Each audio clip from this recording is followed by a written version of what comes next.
यदि परोपकार की भावना से, दूसरे के कल्याण की भावना से कुछ बनाया जाता है तो वो श्रेष्ठ है। 2 वृक्ष थे, दोनों वृक्षों से भगवान पता नहीं क्यों प्रसन्न हो गए। दोनों से कहा चलो वरदान मांगो, क्या चाहिए? तो एक वृक्ष ने मांगा मैं बहुत सम्मानित रहूं, मुझे बहुत लाड प्यार मिले, लोग मुझे खूब धन धान्य से, मैं खूब धनवान रहूं। पेड़ मांग रहा है भगवान से, खूब धनवान रहूं, खूब लाड प्यार पाऊं, खूब सम्मान पाऊं, खूब सुरक्षा पाऊं। एक पेड़ ने तो ये मांगा। दूसरे पेड़ से पूछा भाई तुम भी मांगो, तो उसने भी यही कहा मैं भी खूब लाड प्यार पाऊं, मैं भी खूब सम्मान पाऊं, मैं भी खूब सुरक्षा पाऊं। लेकिन उसने एक एक्स्ट्रा मांगा, बोले क्या? मैं परोपकारी बनूं। तो जिस पेड़ ने केवल ये मांगा सम्मान पाऊं, लाड़ प्यार पाऊं, खूब धन पाऊं, खूब वैभव पाऊं, खूब सुरक्षा पाऊं, वो पेड़ जब विशाल बना तो एक लक्कड़हारा आया, उसने उस पेड़ को काट दिया। काट करके उसको महाराज बिल्कुल घिसा करके उसको शेपाकार देके उसको एक ताबूत के रूप में बना दिया। एक राजा उसको खरीद के ले गया, उसमें खूब सारा सोना चांदी हीरे जवाहरात आदि रख दिए, सुरक्षा के बीच में उसको रख दिया। सम्मान मिला, खूब धन धान्य मिला, खूब सुरक्षा मिली, लेकिन प्राण चले गए। दूसरे पेड़ ने क्या मांगा था? बोले खूब सम्मान पाऊं, खूब प्यार पाऊं, खूब लाड़ प्यार पाऊं, खूब धन धान्य पाऊं, परोपकारी बनूं। उस पेड़ के परोपकारी वर के मांगने के प्रभाव से महाराज उसकी विशाल टहनियां दूर दूर तक पहुंची, उसमें फल होने लगे जिसको खाकर के लोग अपने पेट की भूख बुझाते जाते थे, जिसके नीचे बैठ करके लोग छांव पाते थे, जिसके नीचे बैठ करके ना जाने असंख्य लोग संकीर्तन कीर्तन किया करते थे। राजा ने उस पेड़ की सुरक्षा बढ़ा दी। बोले कि भैया ये पेड़ बहुत फल देता है, बहुत सेवा करता है, सबको ऑक्सीजन देता है, सबको छांव देता है, सबको सूखे पत्ते देता है, इसकी सुरक्षा रखो, कोई काटे ना। दोनों पेड़ों ने एक साथ वरदान मांगा, लेकिन एक ने परोपकार मांगा, दूसरे ने केवल सम्मान मांगा। दोनों की गति इस प्रकार पहुंची। परोपकार जीवन में आना चाहिए, दूसरे का उपकार हमसे हो, ये भावना हम रखें। तो मैंने अपना गुरु बनाया सर्प को, तत्पश्चात मैंने अपना एक गुरु बनाया मकड़ी को। अगले गुरु कौन है? मकड़ी। मैंने मकड़ी को गुरु बनाया। मकड़ी को गुरु बना करके मैंने क्या सीखा? मैंने मकड़ी को गुरु बना करके सीखा कि मकड़ी उर्णनाभ, मकड़ी का नाम है, वो अपनी नाभि से जाला प्रकट करती है, उस जाले में रमण करती है, उसी में रहती है, उसी में खाती है, उसी में पीती है, उसी में सोती है, और अंत में उस जाले को स्वयं में ही समेट लेती है। मैंने मकड़ी को गुरु बना करके सीखा कि ये संसार का दर्शन कराती है, ये पूरे विश्व का दर्शन कराती है। भगवान मकड़ी के समान स्वयं की नाभि से ही सृष्टि का सृजन करते हैं, उसका पालन करते हैं, पोषण करते हैं, और अंत में उसका संहार करते हैं। मैंने मकड़ी के भाव से यह सीखा कि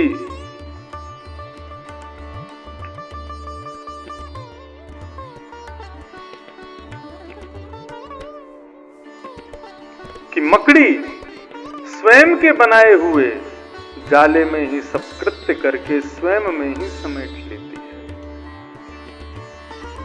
ये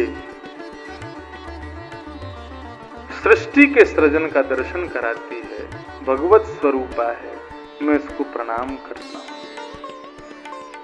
और मैंने अंतिम गुरु बनाया भृंगी कीट को। आप लोगों ने अपने घरों में या किसी और के घर में देखा होगा, एक कीड़ा होता है, वो कहीं कहीं मिट्टी का छोटे छोटे घर बना लेता है, उसमें 2 होल होते हैं, दीमक नहीं होती, बस आप उसको फोड़ोगे तो मिट्टी निकल जाएगी। छोटे छोटे कहीं कोने में बने होते हैं किसी किसी जगह पे, हाँ जो भी है सब वो वैसे ही मिट्टी का बनता है। भृंगी कीट जो कीड़ा होता है, इसका स्वरूप कैसा होता है? मैंने भृंगी कीट को अपना गुरु बनाया। भृंगी कीट कीड़ा, उसका एक गुण होता है, वो छोटे छोटे कीड़ों को पकड़ करके अपने मुंह में पकड़ करके ले जाता है और उस मिट्टी के जो उसने छोटा सा घोंसला सा बनाया है उसमें ले जा करके उस कीड़ा को छोड़ के बंद कर देता है। और बंद करके क्या करता है? अपने भयावह रूप को उसको दिखाता है, कीड़े को। उसको देख करके वो भयभीत रहता है और फिर अंदर बैठा बैठा वो कीड़ा उसी का चिंतन करता रहता है। चिंतन करते करते करते करते करते करते कुछ दिन बाद अंदर वाला कीड़ा भी भृंगी कीट बन के निकलता है। अंदर जिस कीड़ा को वो लेकर के गया था वह भी भृंगी कीट बन जाता है, वह भी उस कीड़े के जैसा बन जाता है। ये एक विलक्षणता है भृंगी कीट कीड़े की।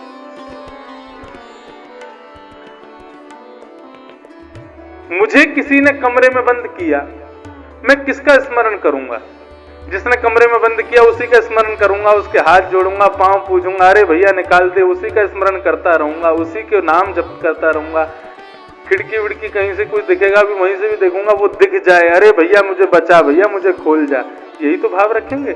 ऐसे ही भृंगी कीट जिस कीड़े को पकड़ करके ले जाता है वह भी उसका स्मरण करता है, लेकिन इतना स्मरण करता है, इतना स्मरण करता है कि वो जिसका स्मरण करता है उसी के जैसा बन जाता है।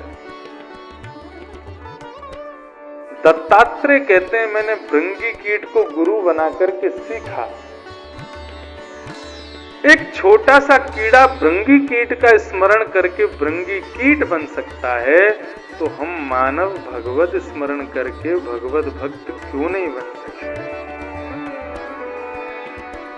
कैसे भी स्मरण करो, स्नेहात प्रेम से करो, और नहीं तो द्वेषात द्वेष से करो, और नहीं तो भयात भय से करो, लेकिन करो। भगवत भजन करो, भगवत स्मरण करो, हम भी भगवत स्वरूप हो जाएंगे। इस प्रकार ये 24वां गुरु है दत्तात्रेय का, भृंगी कीट।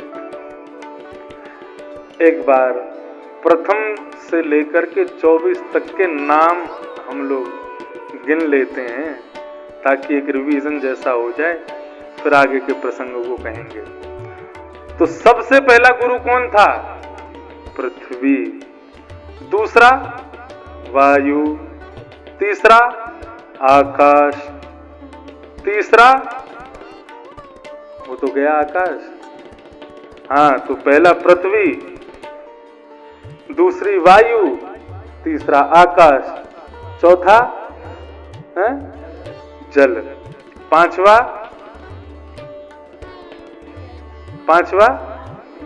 अग्नि। मुझे ही ध्यान रखना पड़ेगा, आप नहीं बता पाओगे। पांचवा अग्नि, छठवा चंद्रमा, सातवां सूर्य, आठवां कौन? कबूतर, कपोतो। अरे कुछ तो पढ़ते रहो साथ में, बताते रहना। हाँ, कपोतो, कबूतर। कबूतर के बाद आया अजगर, अजगर के बाद कपोतो, अजगरः सिंधु समुद्र, उसके बाद पतंगा तितली, मधुकृत भौरा या फिर मधुहार, गज हाथी, उसके बाद मधुहा भौरा, हिरण, उसके बाद मछली, फिर उसके बाद पिंगला, उसके बाद कूरर पक्षी, कूरर पक्षी के बाद अर्भक बालक, अर्भक के बाद कुमारी, कुमारी के बाद सर्प, सर्प के बाद पूर्णनाभ यानी मकड़ी, और अंत कौन है? भिंगी कीट। ये 24 गुरु हैं। इन 24 गुरुओं को मैंने गुरु बनाया, ये बात भगवान दत्तात्रेय बता रहे हैं यदु को, और भगवान कृष्ण बता रहे हैं श्री 24 गुरु बनाए। और महाराज 24 गुरु बनाने के बाद दत्तात्रेय मुस्कुराते हैं। यदु महाराज बोले आप मुस्कुरा रहे हैं? बोले कि मैंने एक और गुरु बनाया है, 25वां गुरु। बोले 25वां गुरु कौन है प्रभु? आहा, मैंने 25वां गुरु बनाया। ये 24 गुरुओं में नहीं है, लेकिन मैं ऐसा मानता हूं इन 24 गुरुओं को, इन 24 गुरुओं में गुण देखने वाला कौन है? इन 24 गुरुओं में गुरु देखने वाला, इन 24 गुरुओं में गुण देखने वाला कौन है? मेरा शरीर। इसको भी मैं गुरु मानता हूं, ये भी मेरा एक गुरु है। क्यों? बोले शरीर के अंदर 2 चीज है। पहली बात, शरीर ही विरक्ति प्रदान करता है, शरीर ही आसक्ति प्रदान करता है, और ये शरीर ही विरक्त कर सकता है। यदि शरीर ना होता तो मैं विरक्त कैसे होता? हे यदु, मैंने शरीर को अपना गुरु माना। ये शरीर ही किसी क्रिया को करते करते उससे ऊब जाता है, तभी तो उस क्रिया से हमारी विरक्ति होती है। शरीर ना होता तो मैं विरक्त कैसे होता? मैं शरीर को अपना 25वां गुरु मानता हूं।